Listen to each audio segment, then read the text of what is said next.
Sahana vavatu Sahano bhunaktu Sahaviryam karavavahai Tejasvinavadhitamastu Ma vidvishavahai. Om Shantihi Shantihi Shantihi.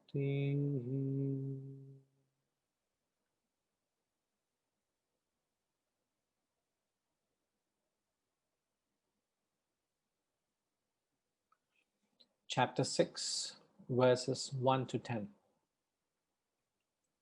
Shri Bhagavanuvacha Anashritah karma phalam karyam karma karoti yaha sasannyasi cha yogi cha na niragnir na chakriyaha yam sannyasamitte prahuhu yogam tam vidhi pandava nahyasanyasta sankalpaha yogi bhavati kaschana arurukshormunir yogam karma karanamuchyate yogarudhasya tasyaiva shamah karanamuchyate yada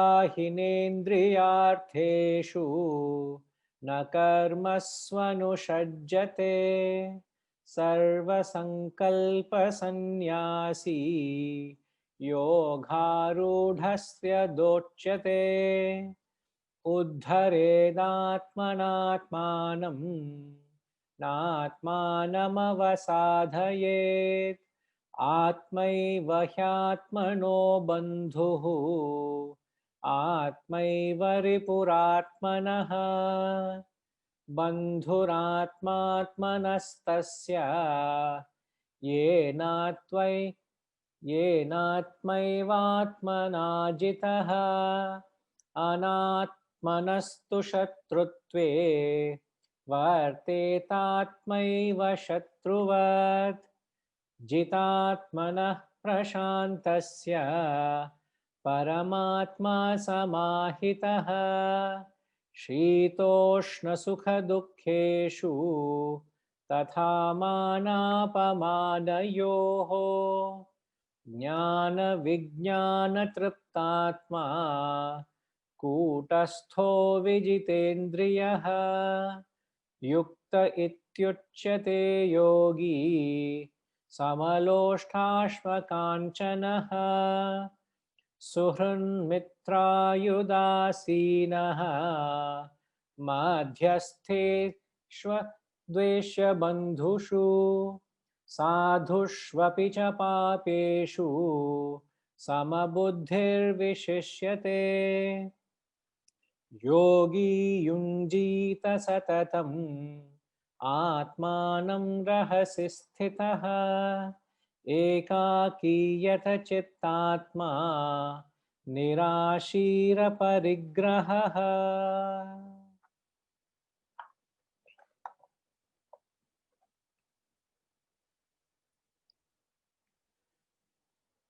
Namaskaram and Hari Om to everyone.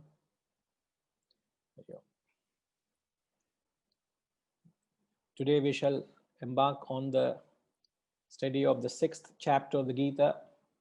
The 6th chapter is entitled Dhyana Yoga.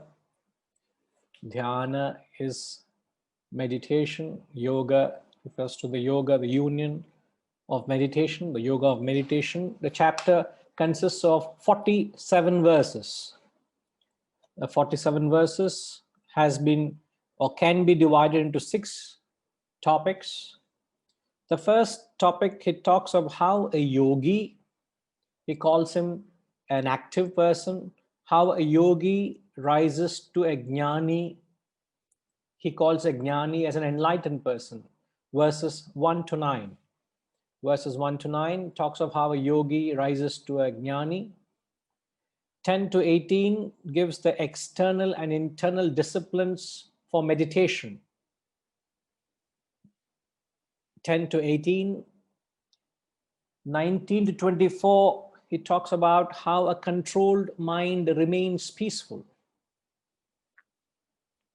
That is from 19 to 24.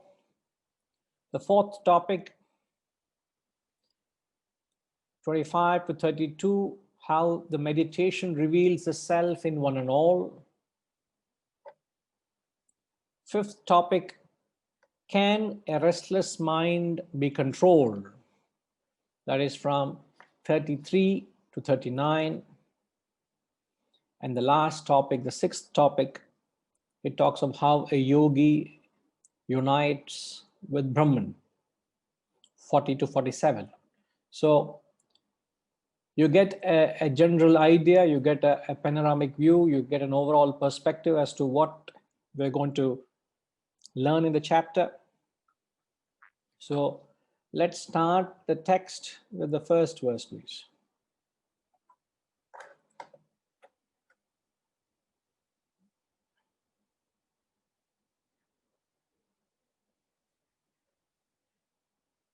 Shri Bhagavanuvacha anashritah karma phalam karyam karma karoti yaha sasannyasi cha yogi cha na niragnir na chakriyah. Shri Bhagavanuvacha anashritah karma phalam karyam karma karoti yaha sasannyasi cha yogi cha na niragnir na chakriyah. The blessed Lord said, anashritah karma phalam karyam karma karoti yaha. He who does his bounden duty, anashritah karma phalam, without depending on the fruit of action. Sa sannyasi, sa yogi, he is a sannyasi. He is a yogi. Na niragnir na chakriyah, not the one without fire, not the one without action. The most astounding verses of the Shastras, one of the most non-emphasized verse. People don't, the gurus have not done enough justice to this great wisdom. Therefore, the result of lack of awareness of this knowledge has brought about a perverted vision, a different perception of what is a concept of a sannyasi, who is a sannyasi, who is a yogi. So this verse actually clarifies, sets right the apparent misunderstanding. So it's as it were that what the Lord thinks is on one side and the entire world is thinking otherwise. It's a completely contrasting view of who is a sannyasi, who is a yogi. Now, what is our concept of a sannyasi? A sannyasi is determined and defined by the mere garb one wears. The moment you wear an ochre robe, you believe that that person is a sannyasi. Who is a swami? A person who puts on a robe, who's renounced his things, his belongings, his family, his near and dear, who lives a life of seclusion, who is isolated, who is not active, who is not in the marketplace. That is our concept of who a spiritual man should be. And yet here he paints such a picture, such an image of who a sannyasi is. So a fascinating read. He who does his bounden duty. Whatever your bounden duty means you can't escape it. Bounden duty. Now, can we get this clear? What is it that creates our duties for us? What is it that creates and defines our duties? Because my duty is different to your duties. None of our duties are one and the same. Now, the question is, what is it that creates these duties first and foremost?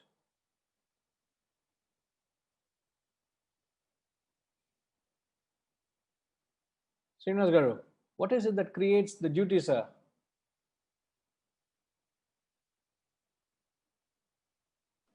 It's our intentions, our goals, our tasks. Our intentions, our goals and tasks. Because that's where we drive through. That's where the action starts working on that. I don't really think so. Okay. It doesn't really hit the nail on the head. You're somewhere thereabouts. Okay. But question is, what is it that creates these duties for us? And then thereafter, we have no choice but to perform them. In that sense, it's a bounden duty, he calls, isn't it? Karyam karma. Karyam is your essential duty, the most important. You can't escape them. That's a bounden in the sense you can't escape, you can't avoid, you can't run away. So you should not think of ever abandoning your action or duty. So what creates our bounden duty? Annapurnama says our vasanas we are born with. Not really our vasanas. Our prarabdha karma. Too high philosophy all are talking. Prarabdha karma. In fact, the answer is very simple. Harish ji, what is it that creates our duties? Without much explanation, please. Because it's a very simple answer. Our field of action? Wrong. That is the field of action is you enter and you perform your duty. Is in fact your duty and field of action are actually one and the same. They're two different words. Isn't it?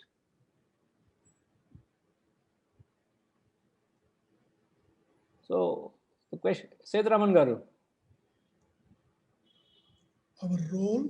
Obligation. Sir, obligation also is another word for duty. Swadharma. Swadharma, no. As Annapurnama said, vasanas, swadharma. It's a very broad thing. But if you can come closer, if you can come closer to that action, swadharma is a very broad answer. You will understand why I am saying this once you get the clarity when I bring it up. But I hope I can get it from some of you all or anyone out there. Vijaya says past karma. No, how can past karma determine what my present duty is? Badriji, I am not looking for explanation here. Just a quick answer, please. Yeah, the action is determined by the circumstances we are in. Circumstances you are in. So each of us is in different circumstances, and there is an action appropriate for those circumstances. So if you're a warrior in a battlefield, there is a duty that you have to perform in those circumstances. If you're a teacher in a classroom, you have a certain duty to perform. If you're Did I end up in this classroom by chance? Did I end up and pop and fall into a battlefield by chance? Did I end up in a badminton court by chance? No, there were circumstances that led us into the domain we are in the first place. And then once you are in it, you have to do what is right under those circumstances. That's what I feel. I might be wrong. I think it's wrong. So No, no. I'm not trying to clarify, pin you here. But what I'm trying to get at is when you say it is the circumstances that determine where I am, then I don't have a control over my life. I'm not a master of my life. It's external factors that define and determine who I am, where I am, what I'm supposed to do. That's very difficult for me to accept.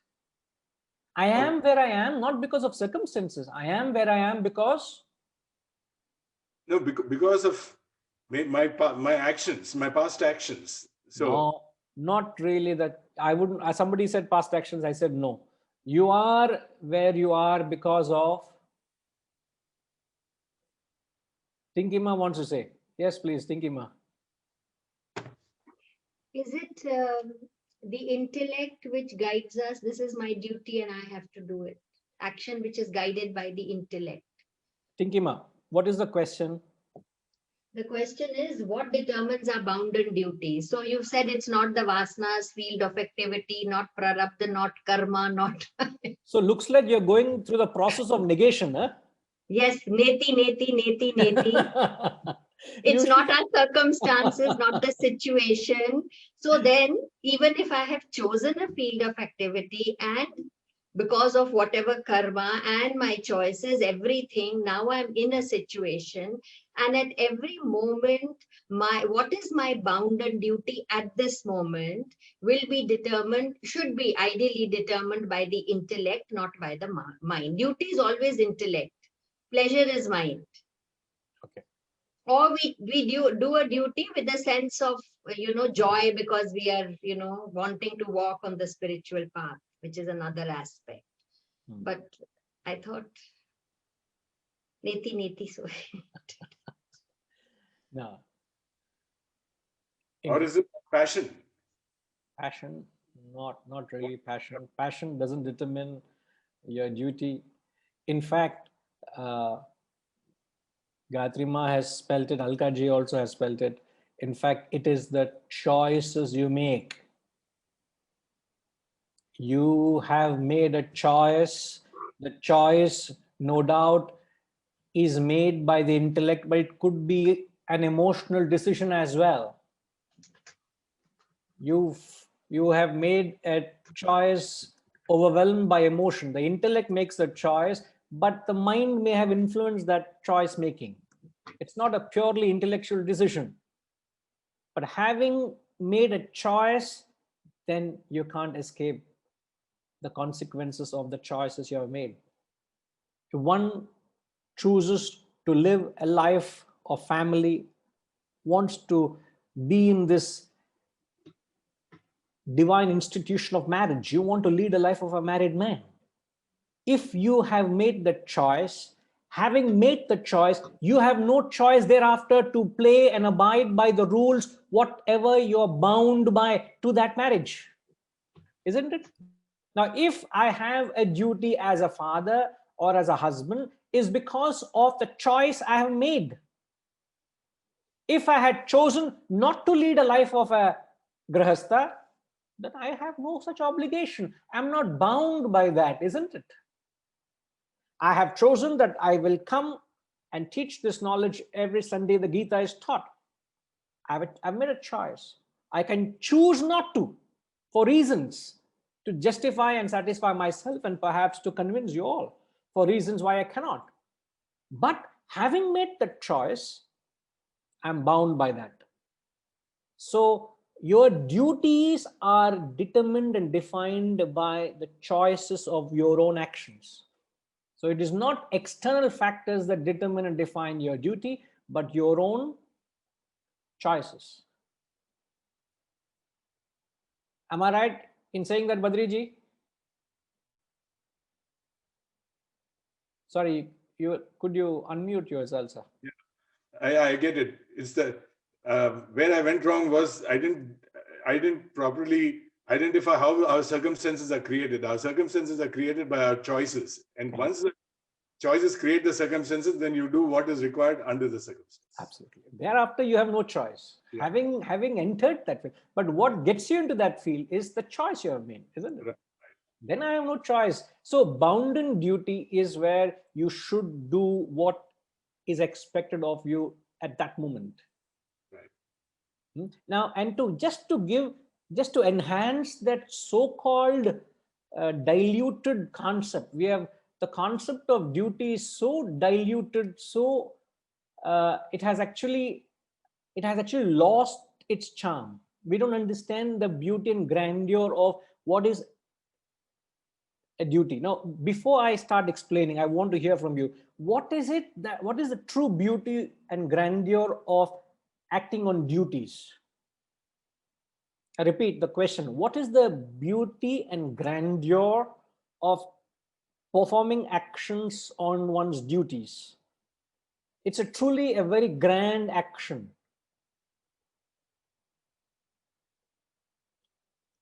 So what is the beauty and grandeur of performing an action on duty? I'm asking that in the context of the verse, the last section of the verse, he says, Na niragnir na chakriyaha. A sannyasi or a yogi is one who performs his bounden duty without depending on the fruit of action. So there is perhaps one clue you get. A true person who performs his duty doesn't depend on the fruits of his action. And there are many perhaps that would qualify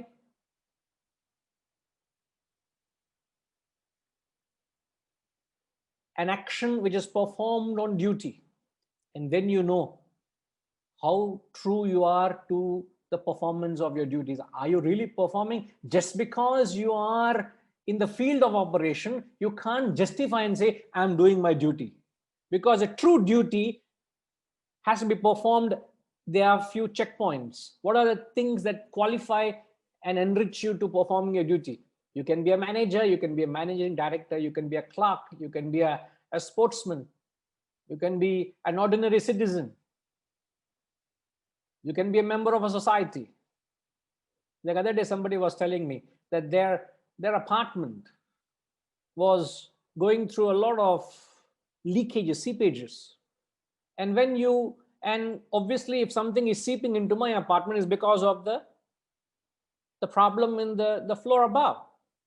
And when you take it up to them, and that lady was telling me when she took it up to them, they were completely unmindful of what is happening and what their lack of, what to say, how to put it, they're not bothered. Whatever they are doing is affecting somebody else's apartment. And the basic efficacy or a basic understanding when you're living in a high rise is, if anything is seeping into mine, it's because of the floor above. If anything is seeping into the below, it's my responsibility. It is not their responsibility.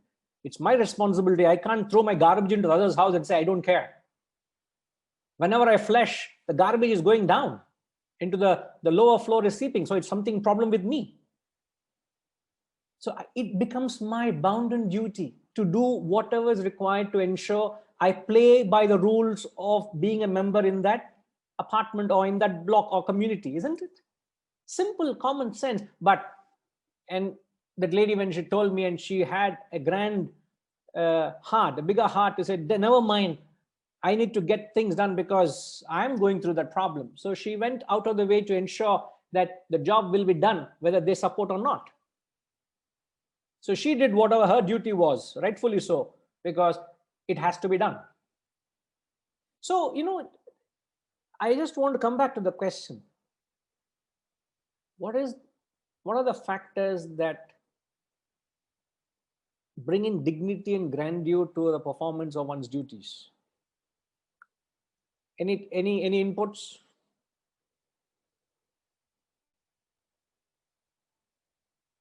Jyotsnama says complete dedication to the duty or task with a sense of immersion without compromising principles.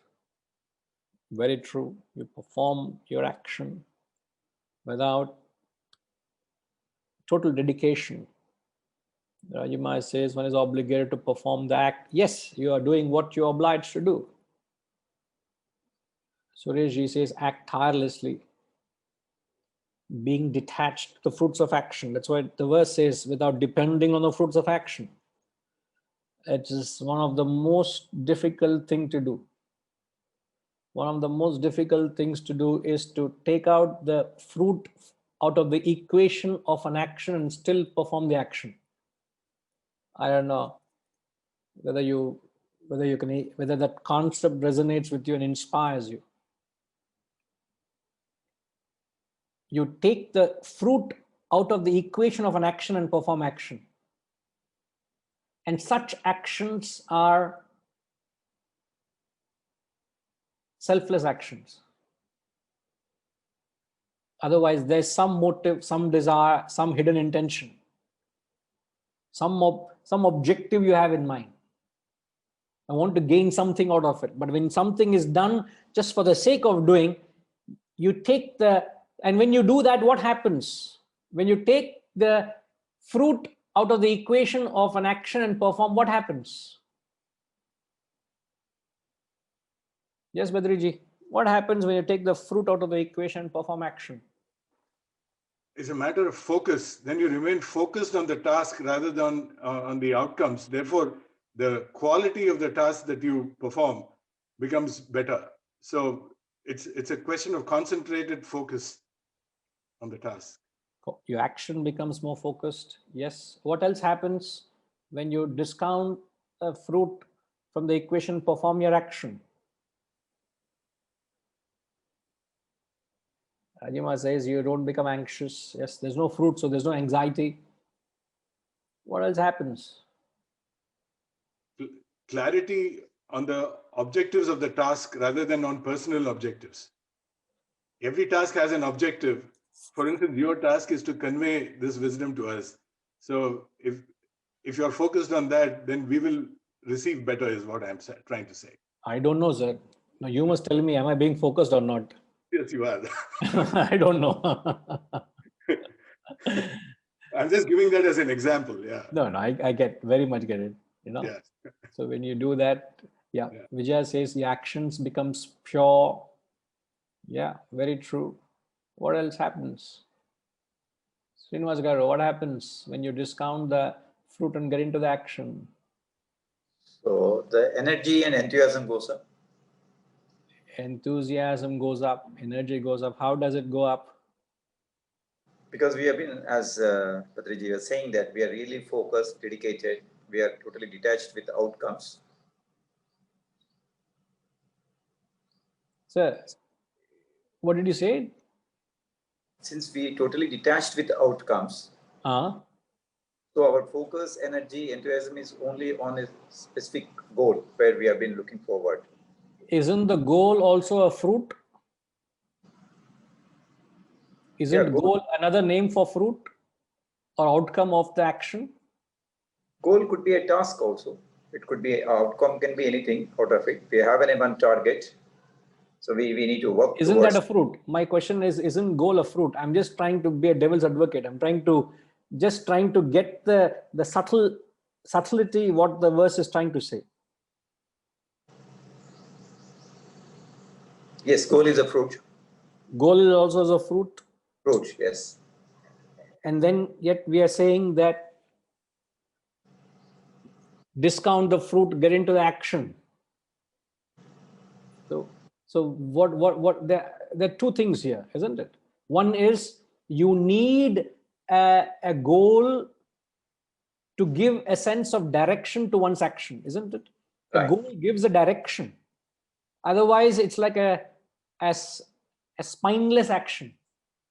There's no backing, there's no backbone to action, isn't there? So what gives a direction to one's actions is a clear goal. And then having got clarity what to do, while you're doing, you renounce the fruit. You don't have an anxiety of reaching the fruit. It's like I have set the right GPS to take the right highway to get to my goal. Having got onto the right highway, Am I going to get there?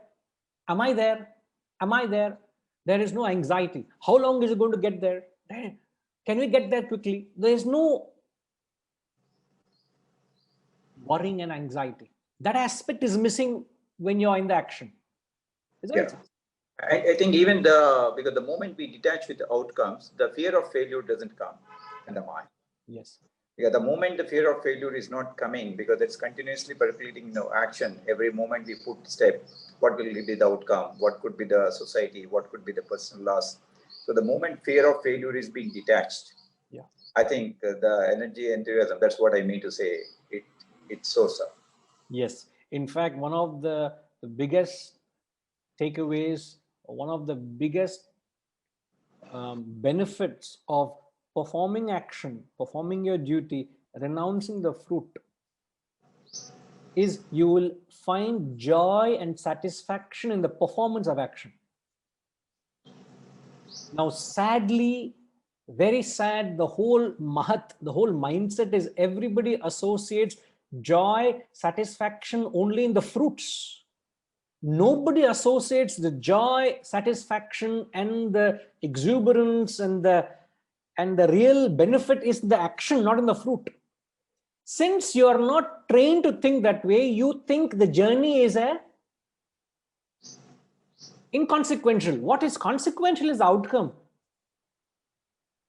And as a result of being so interested in the fruits, which is as consequential, you think, and since you have not sowed the right seed, which is the action, the fruit becomes inconsequential because it's a failure. So the focus must always be in the present. So when one lives in the present and performs his action, what action? Performs that you are bound to do.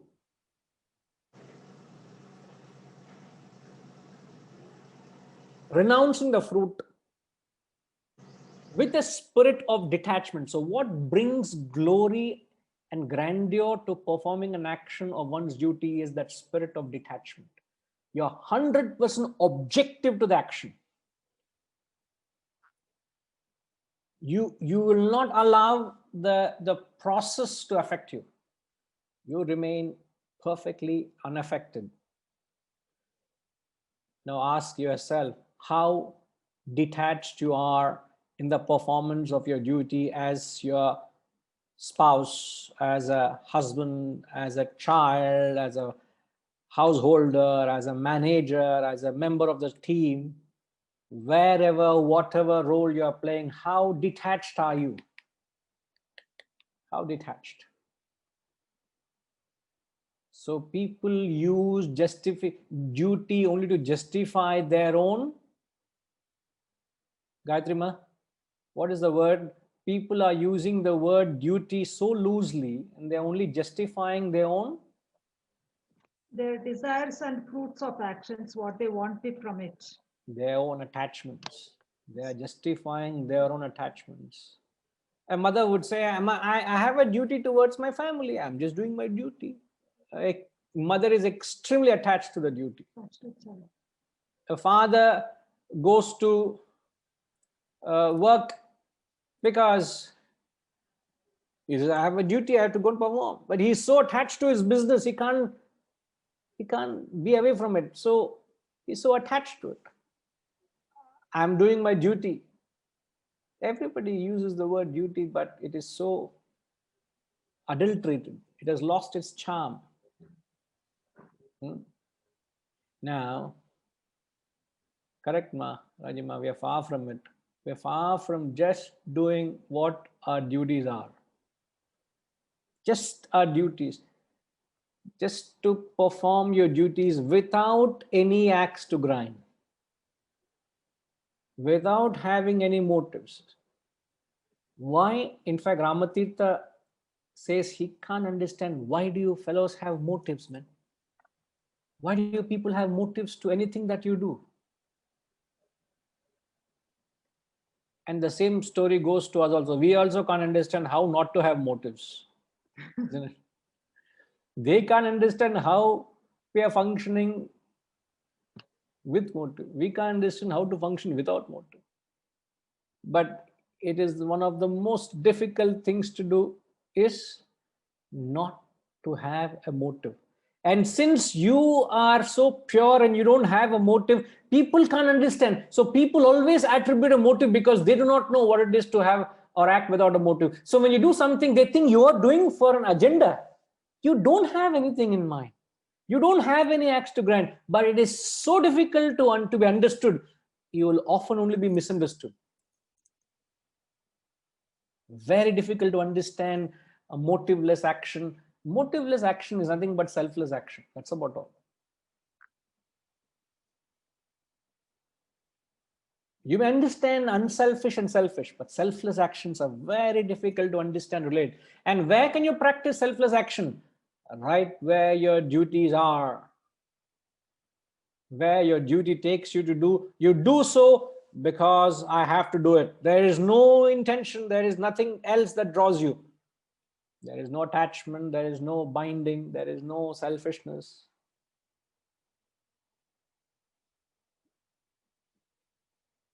Tinkima.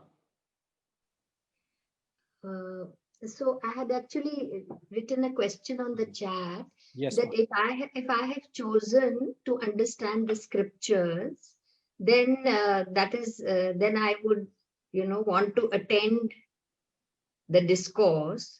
So does that make it does it mean that I am attached? Like you said, na, the father works and says I'm doing a duty, but he's attached to the work. Mom says I'm taking care of family, but she's attached to the family. So if I have set aside this time to attend a discourse because my choice is to understand the scriptures, then does it mean that I am attached to this? Or does it mean it's selfless? Or what would one say? We said, no, the only one highest desire, all lower desires you have to abdicate, highest is to know the self. But when we do reach that pinnacle, then even that last desire has to fall away. Mind, intellect, last desire. But now, as we are walking this, we've started this journey. Does it mean I'm attached to this? Or is it a selfless act of wanting to be present? How would one describe it? See, it is, I wouldn't be judgmental to this act, but when does one get attached to anything? And keeping that in perspective, you make that assessment. So if I feel upset that, my class has been disturbed, everyone is calling me, everyone is ringing the bell, that means I'm attached. Because I'm getting affected by what others are doing while I'm hearing the discourse, because I'm being disturbed. Yeah. So that means there is attachment. I don't know. This is my eternal dilemma every Sunday morning, because I have to announce to everybody and everybody knows it and everybody cooperates also. But sometimes that feeling comes that, am I being selfish? That, see, I don't know, for 1 hour, 15 minutes, please don't talk to me, please don't disturb me, that sort of thing. Right. Then what is that? No, I think the priorities are very clear. You want to be 100% here, not mentally distracted. Yes. You're not mentally available. You're not even available for anyone. So that is a commitment you're given to yourself, to the learning.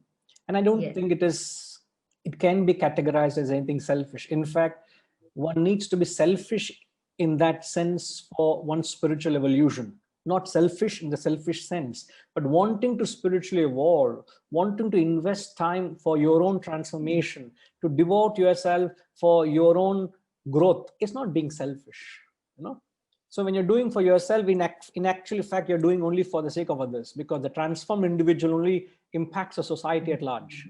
So it's not for a self-interest one does it. Okay. Now, whether one is attached to, in fact, the whole process of spiritual journey is nothing but attachment and detachment.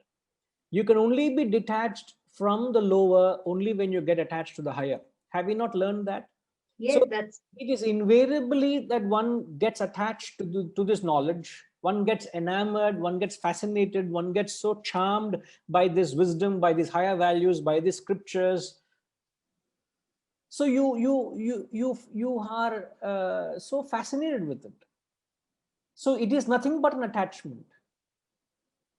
Let me put it right. It is nothing but an attachment. But as you grow, you will understand that this knowledge is not just about a fascination. It is only a vehicle that's going to take me up to the door of realization. At some stage, I got to leave this knowledge behind. But that is a long journey. So you need to understand, in fact, you need to get so attached to this knowledge, to the higher, so that you get detached, you lose value for other things in life. And that is perfectly fine. At some stage, one need to develop detachment to this also. This is not everything. It's not mere, and when I say this knowledge is not mere intellectual ideas we're talking about pure wisdom, is to get enchanted by the higher values of life, to lead a life of service and sacrifice. It's the most enchanting experience of life, is to live a life of service and sacrifice, which is what is to live a life of duty, isn't it?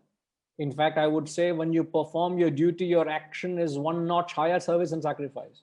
The highest thing you're doing is you're doing your bounden duty. so if my duty calls me to do some grihasthashram work, then I should give that preference to this. If it clashes, let's say you get a calling by the government department, say, Tingima, you have been chosen to be given the vaccination. 11:30 next Sunday.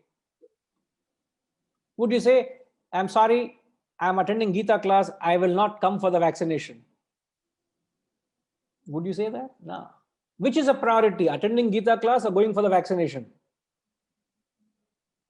Yeah, that You are fortunate, you have been chosen, and you deserve to be receiving the vaccination. So you will say, I will put this aside and go there. As a matter of obligation, what is your duty? That's intellect. As you rightly said, intellect weighs the pros and cons and does what's the right at that point. It's not a fanaticism where it overwhelms you and you don't think at all. It shouldn't be that way, isn't it? I truly wish you get the call. Huh? Sorry. Truly wish you get the call. Well, I already have that option, but I'm in two minds because we are hearing so much. So I'm staying Fair away enough. at the moment. Fair enough. I'm not going to get into that debate. Thank you, Guruji. Shastras say don't enter into areas of ignorance. I am incompetent. I do not know. So why do I rack my head? My little head can't fathom all that. I will just stick with my little knowledge, little areas. So I use my intellect to decide whether or not I'm attached. Basically, that's the thing. Yes, no problem. I hope that clarifies. Thank you. Right. Maniam sir, you wanted to say something earlier? No, Guruji, that was about the thing that you clarified there.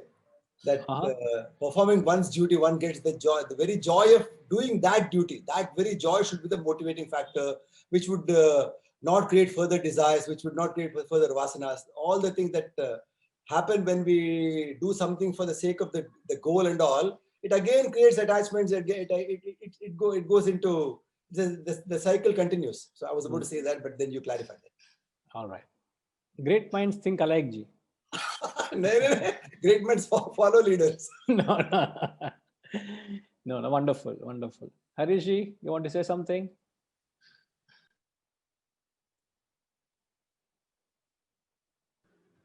No, Guruji, whatever I say is never original, as you know. It's only a quotation from the past. But what the answer to Tinkima's dilemma about not being disturbed by others is a question of what is essential to our action. If our action is to study, what are the essentials of that action? Is peace and tranquility an essential aspect? Because you could argue that you could be in the din of the marketplace and still be able to meditate. So the question is, what are the essentials? And therefore, what you renounce is the non-essentials. The fact that you want to renounce that noise, etc., is because it is non-essential to it, to your goal. So as long as you focus on what is essential, the non-essentials will not matter. I'm sorry, it's a bit of a circular argument, but it is exactly that. As long as you're focused on the class, then the disturbance will not matter. It only matters because you're not focused on the class. So as long as the connection is with the higher, the lower will not bother you. I mean, that's what you have I said. think if I may say, that what upsets me is not that my focus goes, but what upsets me is my expectation, I think, from others. That, can you not just let me be for that 1 hour, 15 minutes?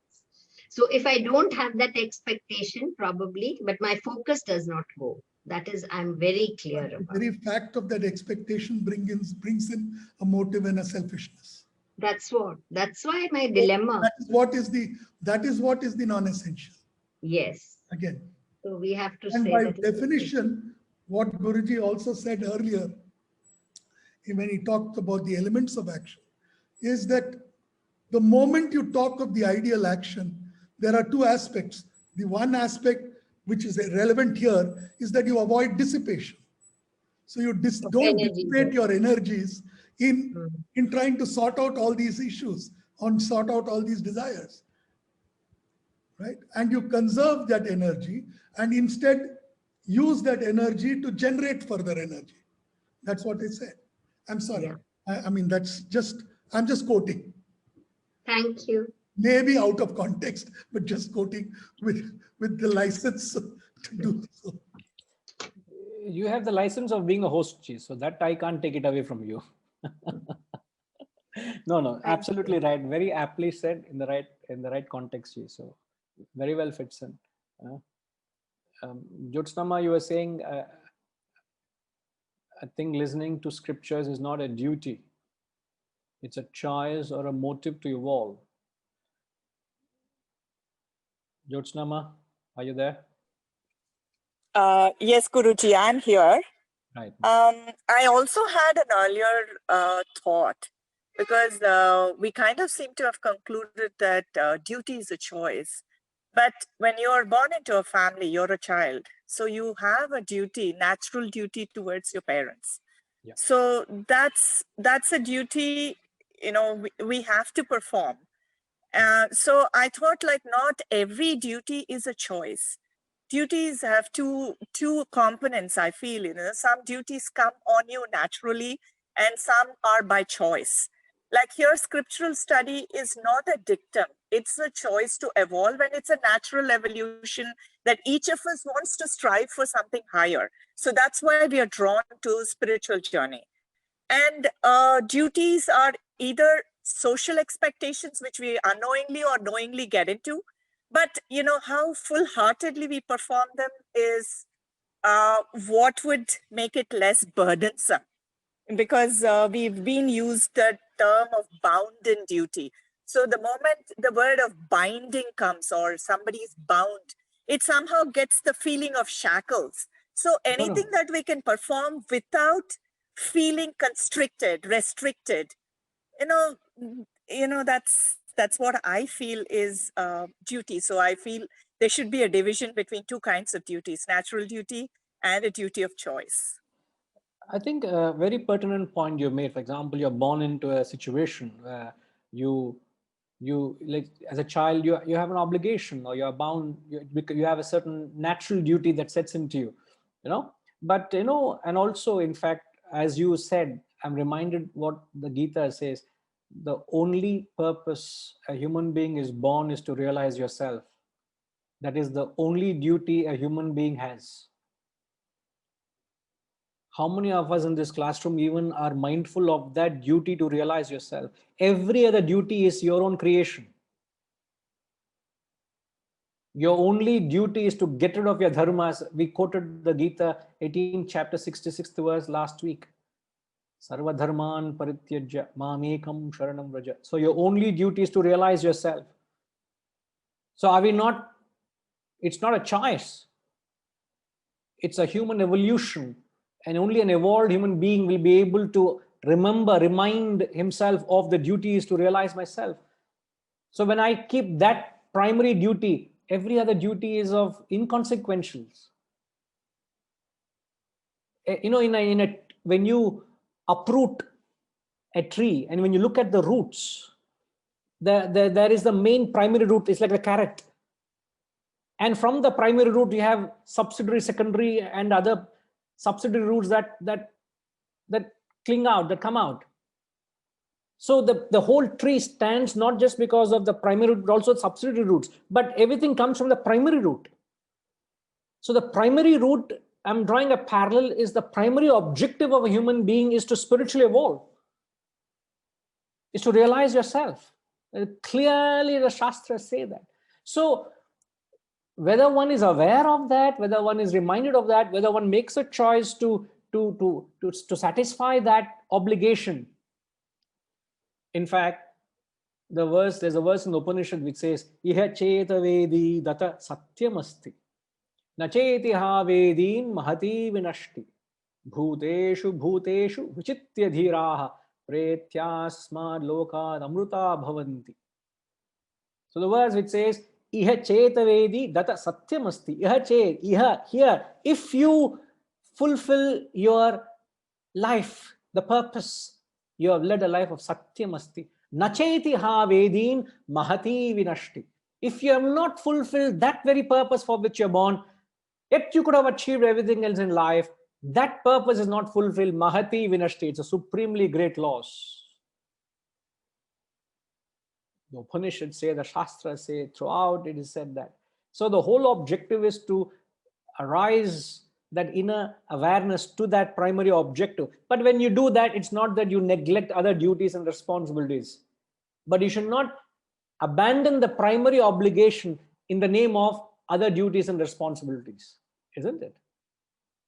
And another point, since you also clarified, Jyotsnama, you said that the term bounden, karyam, the word karyam means bounden. Now, when you use the word bounden, it only implies that you can't escape them. You can't give reasons to abandon your chosen duty. I have an obligation. Like as a mother has an obligation to take care of a child when a child is dependent. You have a bounden. It's the duty of the mother. So you're bound, but when he says bounden, it doesn't mean you are shackled. So I would still use the same word. You got to perform your bounden duties without getting bound by it. Do your duty. In fact, when you perform your obligatory duties in the right spirit, renouncing the fruit, you are liberated. You're not bound. So just be mindful of the connotation. The word bounden only suggests where you can't escape them. It's just that you have to remember, you got to embrace action in the name of your obligated duties. Now, having said that, what brings clarity when you understand the opposite. So what is the opposite of obligated duty? Now, so much of obligation we have said. Now, what is the opposite of that?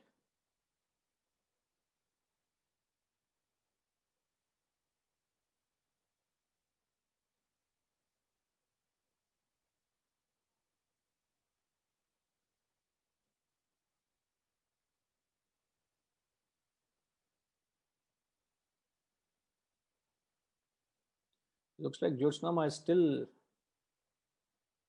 thinking of the word bounden as being bound. You are free, ma. You are free, I am free, everybody is free. We are not bound in that sense. So don't think that way. The opposite of duty is negligence, selfishness, non-essentials, indulgence, selfish service out of choice.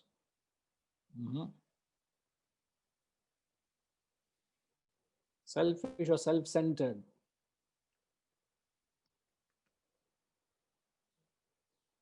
Sorry, all the answers are wrong. Neti. Tinkima, all neti only today. Think afresh. What is the opposite of obligatory duty?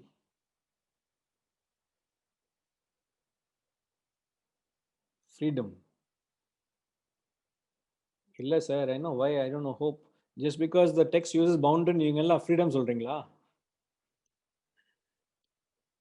No, not don't think in that sense. What do you mean choice? No. Did we not say bounden is, when you say is your duty, it's the intellect. Didn't we say that? Your intellect made the choice, then it becomes your obligation. So the choice, the intellect, obligatory is the duty. So duty, intellect, choice, all one and the same. My question is, what is the opposite of that?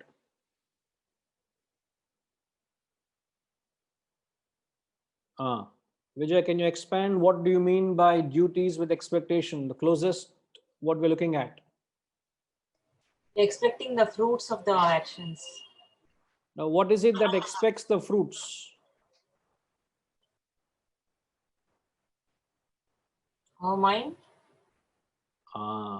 So when you say action opposed to duty is actions driven on your mind, mind's desires, mind's expectations, mind's likes and dislikes. This is opposed to an action driven on duty. So when you perform an action on duty, you are not looking whether you like to do it or not, isn't it? I do an action because I ought to do it, not whether I like to do it or don't like to do it.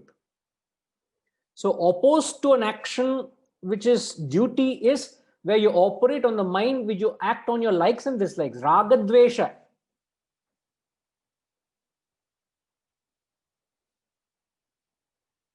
You're operating on your impulses. You're extroverted. You're running behind acquisition. You develop an attachment.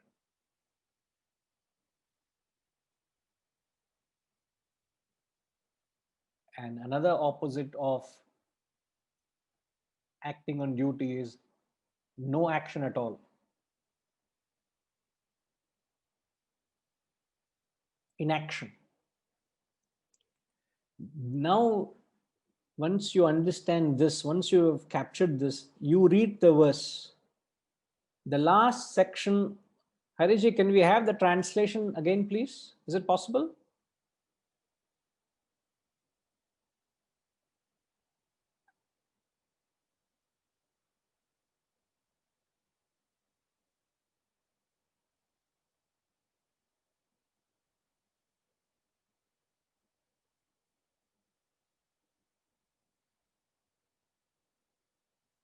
Perfect.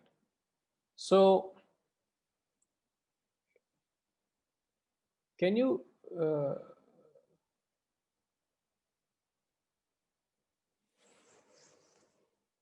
all right. Okay, fair enough, Ji. I think we'll do with this.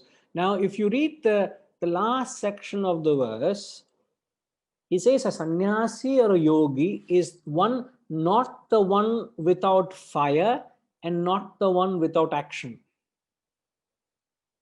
You see this? Not the one without fire, not the one without action. Subramanian Garu, can you explain these two terms? What do you understand by this? Not the one without fire, na agnir. So a sannyasi and a yogi is one who has the fire. Na niragnir, not the one without fire. How do I put it?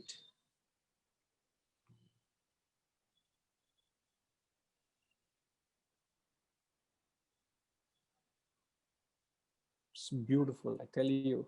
Yeah. It is there, and yet we are not doing justice to this great wisdom that is laid. Simple principles, straightforward principles of action. Sir, when you say to fire, what does fire indicate here? Yeah, that drive that, that makes us do, and that force from within, that vegam, yes, that was the word used earlier, vegam. Yes, yes. Without the vegam. No. Sir, the word vegam there is in a negative context. Inga, the fire, don't we say in sport, he's fired up today? Okay. Means he is an overdrive. He is inspired today. He has got a fire in his belly. Means he has the urge. We say the Vaishvanara when we do annam, before we eat prasadam or annam, what do? Aham Vaishvanaro bhutva. Don't we thank the Vaishvanara, the fire in the belly? Without the fire, there is no hunger. Yes. Isn't it? So, but then Guruji, here, the yogi is one who does not have that fire. He just is acting out of that without the vegam. Is it not so? No. Here, a person in the race and all, he's doing that because he's got a goal in mind. He's got to reach that. He's working towards that particular fruit that is available for him there. Sir, if you read the translation, he says it's not the one without fire. No. He says not the one without fire, means a fellow who has fire is a sannyasi. Correct? Not the one without action, means a fellow who is acting is a sannyasi. So he puts in a negative tone just to make us think. The whole purpose of these shastras is to make us think. Annapurnam, I'll come to you, ma. Just a minute, please. I'll come to you. So when he says not the one without fire, means a sannyasi is one who has the fire. What is that fire? Who has fire here symbolizes that goal, that higher purpose, that vision. He has that inner drive, the urge to reach the goal of realization. Ultimate. Ultimate. So it's not the fellow who is lazy, simply comes to classrooms and lectures and goes off. There is no action at all. It's not mere philosophical lectures. It's not merely sitting around these textbooks. Here is a man who is fired up, who's full of action, who has that energy, who's enthusiastic, who has the vigor. What is the life of a person who is non-active and vis-a-vis a person who's active, sir? An active person is the one who's just focused on what he's doing and then not just worried about anything else. It's just there. Sir, even forget not about anything else. Sir, imagine you are staying in the 3rd floor in an apartment and you don't wait for the lift every time to climb, and every time you take a stairs. What is the physique of a person who just takes the stairs every time, sir? Yes, full of energy and life bristling with energy, isn't it? Yes, that's it. Yeah. And there's a fellow who is so senile, he's driven, he has his driver to carry his little 5 ounces briefcase with few documents in it. Yes. He is dragging himself like this. That's true. He can't even afford to walk 3 stairs. There is no life and energy. That's true.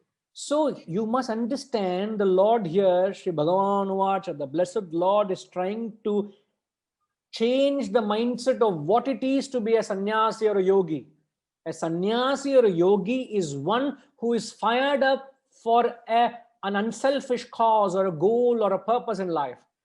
His life is driven for a cause, for a purpose, not merely running behind selfish desire which is operating on the mind, or not living a life of tamas. So in fact, he's saying it is not a life of rajas or tamas. He is leading a life of sattva. A life driven for a purpose or an ideal or a cause is a sattvic life.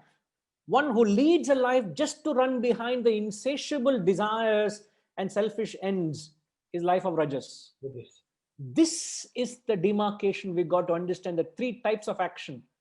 So a sattvic person lives a life of action, performing his duties. So you can attain the higher in the performance of your duty. Whatever your duty is, perform them. Renounce the fruit of action. Renounce the anxiety. Renounce the karma phalam. Karyam karma. You do what you have to do. Renounce the fruit. My God. You become a sannyasi, you become a yogi. One of the most simplest and yet profound definitions of a sannyasi. So it almost, you have to realign our thinking. It is not wearing a robe. Robes or dresses and all that.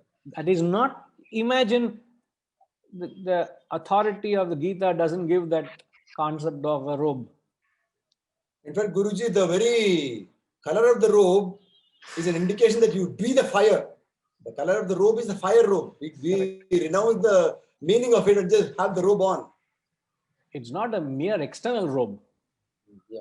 It is a symbolic So people attribute. know. Correct. Just as the black dress for Sabarimala and all, just to let people know that this man is under Diksha, and just let him be that. Let him be that. Yeah. Be away, because he has certain principles to follow and all. Here is a man who is in that, and just understand that and try to come as close to his fire as possible. Yes. Get Yes. that fire. That And fire. burn myself to the world. I burn myself. Right. Yes, yes. Wonderful. Ji. Right, sir. Annapurnama.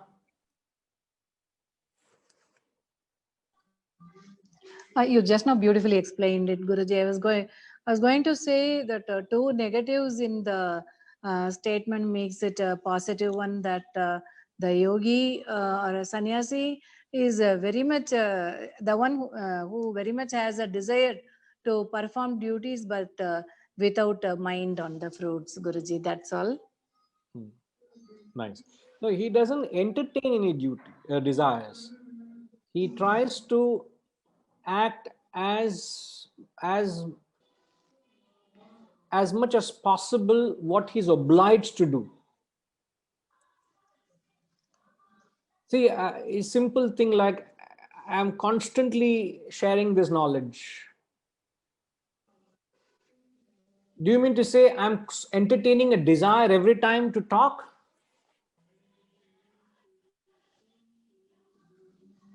Like, Could you say that?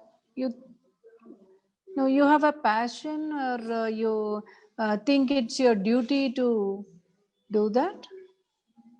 So obviously I'm very passionate of this knowledge.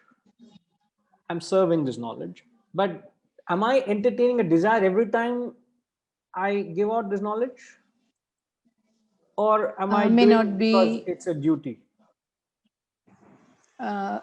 Sometimes it can happen. You are bound by duty also. You may not, every time you may not have a desire. You might have other priorities, but still you feel you do it because you think it's your duty. What we're only trying to bring out a possibility is that it is being done because I have a duty.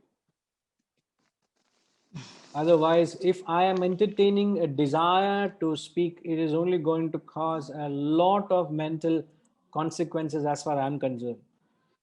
Because wherever there is a desire, there will be a fruit and anxiety associated with it. Remember this. Whenever you operate on a desire, the desire is a realm of the mind. There is a fruit and anxiety that comes along with the fruit. As Srinivasji Garu said earlier, there's an anxiety, expectation. But the moment you switch from that mode of operation to doing your duty, every Sunday, 11:30 to 12:45, it's my duty to share this wisdom. It's not that just because I know you all and you have a respect for me, I keep calling and lecturing each one of you. How many times have I've called and spoke to you, ma? Never. Never. Not that I don't want to, but I'm saying there's no desire to do it. And yet, rest of my life, you can be a student of this knowledge. Rest of my life, I'll be committed to teach this knowledge. Yet there is no desire to come and dish it out to you all and say, I have got so much. I don't know you want to learn. Take it, take it. It is not being thrusted onto you all. The moment you want it, it is there. And I need to understand that. So the action which you may see me doing, so action you may see me doing, it's very difficult to judge a person by an action. What we got to understand is, I need to come out of tamas. I should not be inactive. I should be active. Actions not driven on desire and anxiety and fruit. Switch from that to the mode of action where you operate on the intellect, which is your duty, which you're bound, means you can't escape it. Don't get away from that. What you got to renounce is your bondage to the fruit, not to the bondage to the action. We're all slaves to the fruits, slaves to the results, result oriented. So that's what the text is saying. You know, there's a famous section of Shakespearean play, Julius Caesar. You know, when Julius Caesar gets assassinated by his dear friend Brutus and conspirators, and when Mark Antony, when he comes to know that his very dear friend, another very dear friend of Caesar was Mark Antony. When Mark Antony comes to know that his dear friend was assassinated, after all that was done and Brutus becomes the king, by the permission of Brutus, he takes to the Lupercal and he addresses a mob. And you must all read, take some time out and read Mark Antony's oration. Mark Antony's oration in Julius Caesar, one of the most invaluable portions in English literature. It's pure psychology. And they are all honorable men. He keeps saying and he keeps attacking them. You know. Now, what I'm wanting to address or clarify is, at the end of it, Mark Antony makes this statement. He says, "Mischief thou art afoot, take thou what course thou wilt." Mischief thou art afoot means I have done my mischief. I've done my part of trying to bring justice to what injustice was done to the great Caesar. Because Brutus said he did all for the good of Rome. But the question is, did all what Brutus did, was it good for the good of Brutus or for the good of Rome? That's a dilemma. That's a challenge. And Mark Antony knew the hidden intention of Brutus, and he did all what he need to do in that oration. He spoke to the mob, and end of it he said, "Take thou what course thou wilt." Means I have done my part. You guys decide whether you want to bring about a revolution and pull down Brutus or support him and carry on his injustice acts. So he was detached to the consequences. He just did. I had to bring truth to you all. I did. Mischief thou art afoot, take thou what course thou wilt. The same, it's a beautiful spirit Mark Antony had. The same spirit the Lord has in the 18th chapter of the Gita. We are in the 6th chapter. A little while to go, but please do go to the 18th chapter, the 63rd verse of 18th chapter. Lord Krishna says, "I have given this wisdom to you because you are a very dear friend of mine, because you are devoted to me. You please think of what has been said and you decide what you think is right to do. Yatha ichchasi, tatha kuru." That words, yatha ichchasi tatha kuru, means I have done my duty of telling you what the truth is. Because you have surrendered to me, you're devoted, and because you're my friend, I have an obligation to help you. I have done my part. Now it is your choice what you choose. You still choose to retreat from the battle and abandon the war, or you pick up the bow and arrow and fight. Yatha ichchasi tatha kuru. I will have no say in the choice of your action. Perfect detachment. No interest in the fruits or outcome. A child puts in all possible effort, relaxed because I've done my part. Whether I pass or fail, there is no anxiety of it. I face the consequences, but I'm disinterested in the fruits. So even if Arjuna did not heed to all the wisdom he received and say, thank you, Krishna, I'm packing up and going home. You want to join? You want a lift? Krishna would have gone with him in the chariot back to the palace. He would not have repented because his attitude was perfect detachment to the fruits of action. So you must learn to separate the action from the fruit. In fact, karmani eva adhikara ma phaleshu kadachana. Fruit is not yours, only action is. Since action only belongs to you, let's all stick with action, renounce the fruit. And if you do that, if you inject that spirit in every action, you are truly a yogi or a sannyasi. A yogi is being portrayed as a spiritual beginner. A sannyasi is an established spiritual seeker. Now we will learn further how this yogi rises up to a sannyasi, to a jnani, when we come back the next class. Okay.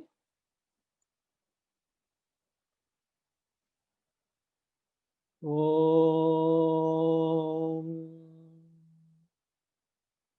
Purnamada Purnamidam Purnat Purnamudachyate Purnasya Purnamadaya Purnamevavashishyate. Om Shanti Shanti Shanti. Hari Om. Shri Gurubhyo Namaha. Hari Om.